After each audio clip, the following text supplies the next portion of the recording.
Hello everyone, welcome to our YouTube channel. So in this video I'm gonna teach you how to create form and use it on Asana. So this is very simple, just follow all these steps. First of all, you can see this is the main interface of Asana. Multiple projects here. We will click on customize option.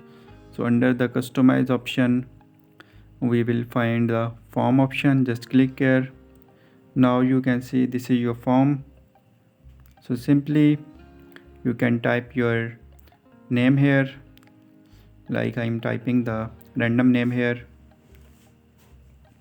You can also type your name according to your choice. Now you can also add email here. So scroll down, you can also add your number here.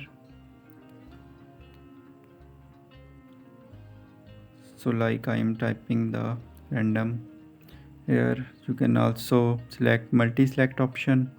You can also select date,